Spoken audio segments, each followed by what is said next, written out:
My husband and sister have been secretly hooking up behind my back whenever I'm not around, and now I realize there's no one I can truly call my family. Posted by you/cheatersuck12. I can't move.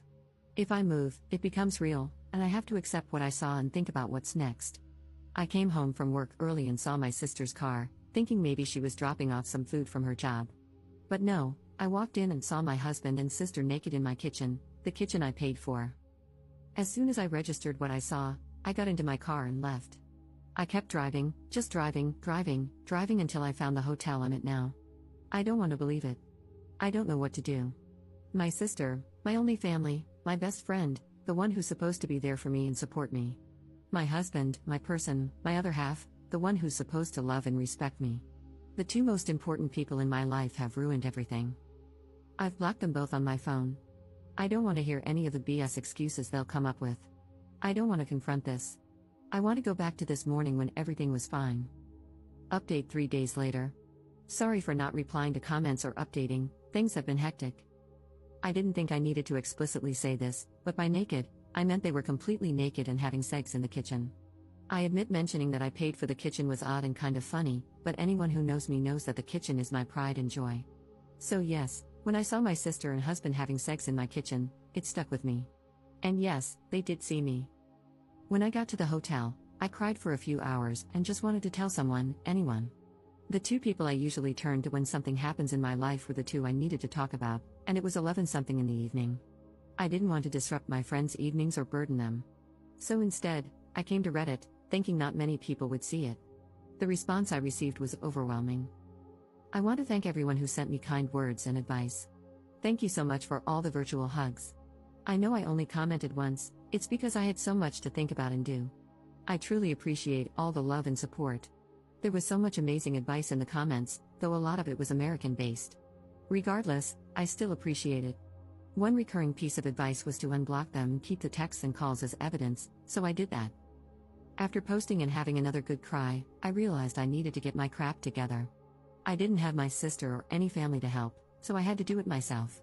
I started researching my next steps. In the morning, my friend called, saying my sister had contacted her to see if I'd been in touch.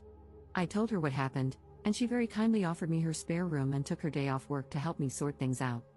I called in sick at my job, and with her help, I began making progress.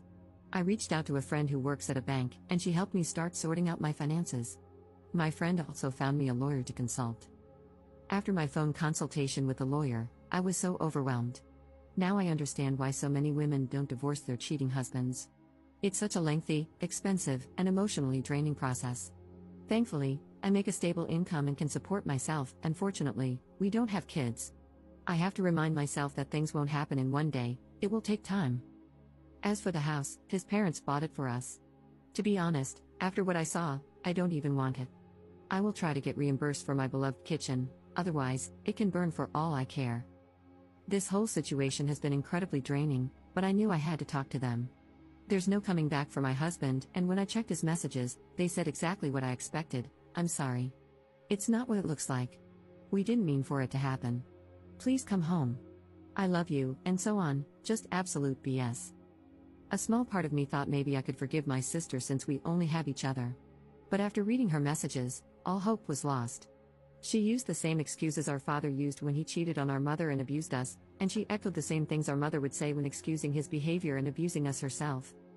I spoke to her this morning and asked her to tell me straight up, who, what, where, when, and why. She told me that back in July, when I went on a girls' trip, she was at our house and joked to my husband that I'd cheat on him during the trip because that's what always happens. He said no, and they joked about it, but then she suggested he get even with me. That led to them having sex. Once turned into 2 or 3 times, and then it happened whenever they could manage it. There was never any evidence or sign that I was going to, or even thinking about, cheating. I told her we were done and there's nothing she can do to repair this. Later, I got a call from an unknown number. It was my mother, who I haven't spoken to in 7 years. It turns out my sister has been in contact with her and told her what happened. My piece of trash mother, the same woman who used to beat me for breathing wrong, had the audacity to say this is what I get for taking her daughters away from her. It hurts so much. I know things are going to get even messier, and it's going to be a long few years. I've now lost all my blood relations. I need to get all my stuff and find a new place. I want to show them that I can and I will thrive without them. Again, thank you all from the bottom of my heart for all the love and advice. To all the people in the comments who can relate to my situation, I'm so sorry. Second update 10 months later. I actually forgot about this account until recently, and when I logged back in, I saw so many people still commenting, messaging me, and checking up on me.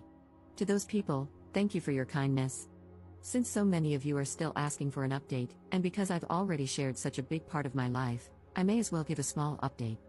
Back in October, my life was in chaos, but I was determined to soldier through it and show them that I can make it without them and succeed. I had to meet with my ex to talk about the house. He eventually gave up, and we decided to sell it. I was reimbursed for my beloved kitchen. At first, my sister would show up at my job and my friend's house, but once I told her I would get the police involved, she stopped. I haven't seen her since February. I did hear from my pathetic excuse of a mother again, but that was also shut down, and I have not heard from her since the end of last year. I'm from NZ, so my ex and I have to be living separately for 2 years before we can divorce. Although I want nothing to do with him, I'm not too fussed. 1 year is almost done. I started therapy, which has been healing. I wish I had gone earlier. I have moved into my apartment and was promoted at work. I've also gone on 2 girls' trips and had some extra fun this time, as I was a single woman. And I've just started seeing someone. He has been very kind. Thank you all again for your kindness. I hope this is the update you were waiting for. Third update 18 months later. Hello, it's been a while. I still get messages and notifications asking for an update, so this will be my last one. I am officially divorced. It took a while, but I got there, and my ex-husband had 2 years to accept it and not fight it. I've got my own house, a nice kitchen, a cute, mature man on my arm, friends who treat me like a sister should, and a job that respects me. I'm happy and couldn't care less where my biological family is or what they're doing. I am enjoying the wonderful summer we're having in NZ and living my life. Thank you all for the support. Wish you all the best.